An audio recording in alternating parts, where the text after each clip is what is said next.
Bonjour à toutes, bonjour à tous. Je vous retrouve pour ma troisième vidéo sur le sujet des émotions. Suite à la deuxième vidéo, j'avais une petite information à vous donner.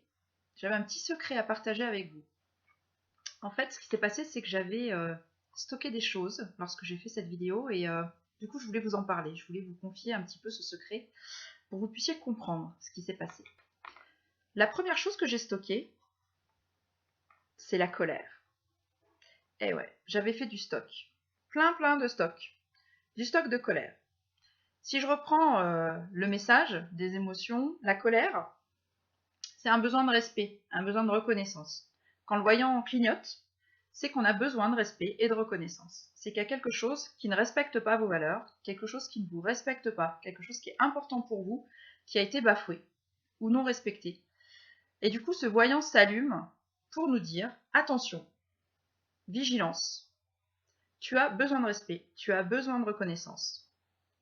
L'idée quand ce voyant clignote, c'est de le regarder, d'en être conscient, et de se dire, ok, quelles sont les options que j'ai pour me sentir respecté et reconnu.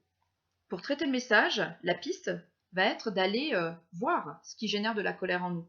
C'est pas forcément la personne qui nous manque de respect, mais c'est ce que dit la personne qui va faire résonner quelque chose en nous, qui va générer de la colère. Couper les ponts avec la personne, ça va pas suffire. Parce qu'on va forcément retrouver d'autres personnes qui vont générer les mêmes choses, qui vont répéter les mêmes schémas et qui vont nous énerver de la même manière à chaque fois. Donc c'est pour ça que pour traiter réellement l'alerte émotionnelle de la colère, l'idée ça va être d'aller traiter la cause initiale de la colère en travaillant sur ses croyances et sur les situations sources. Et c'est uniquement à partir de là que la colère, elle va s'en aller. La deuxième émotion que j'avais stockée, c'était la peur. Et ouais, la peur, c'est relié à un besoin de sécurité. Je vous en ai déjà parlé dans mes vidéos précédentes. Ce besoin de sécurité, il peut avoir plusieurs sources. Ça peut être un besoin de sécurité émotionnelle, un besoin de sécurité affective, besoin de sécurité financière éventuellement, ou de sécurité physique. Pourquoi pas? Vous pouvez être en danger physiquement et vous devez agir pour vous mettre en sécurité physique. De la même manière, pour traiter l'alerte émotionnelle de la peur, il est nécessaire d'identifier à quel besoin de sécurité se rapporte cette alerte émotionnelle, et c'est uniquement lorsque vous vous sentez en sécurité que la peur, elle pourra également partir. Autre chose que j'avais stocké, la tristesse. La tristesse, elle va être liée à un besoin de réconfort. Ce besoin de réconfort, il est lié à la perte de quelque chose ou de quelqu'un à qui l'on tient. Il y a une notion de deuil dedans. Lorsqu'on ressent de la tristesse, c'est qu'on a besoin de faire le deuil de quelque chose ou de quelqu'un. Quand c'est quelqu'un, on le voit par le décès d'un proche, éventuellement. Mais ça peut être aussi de quelque chose, soit un objet, ce qu'on appelle un bien matériel. Souvent, je prends cet exemple dans mes ateliers. Si je perds mon stylo préféré parce que le turquoise est ma couleur préférée, sur le moment, je vais être triste. Je vais avoir besoin de faire un deuil. Des deuils, on en fait tous les jours. Tous les jours, on perd quelque chose, on renonce à quelque chose d'important. Et donc, ça peut être également quelque chose d'immatériel. Par exemple, vous attendiez une promotion et puis c'est le collègue qui l'a eu, et ben du coup, ce concept-là, ce projet-là, ce statut-là, vous devez y renoncer. Et du coup, il y a une forme de deuil à faire également.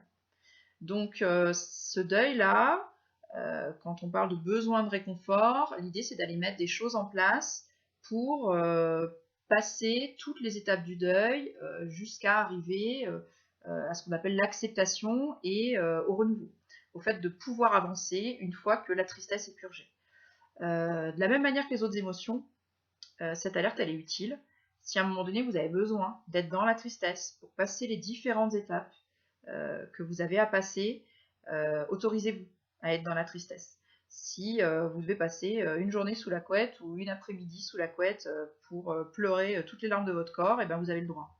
Vous avez le droit et ça sera d'autant plus utile pour vous que ça vous permettra justement d'évacuer tout ce que vous avez à évacuer et de passer ces différentes étapes.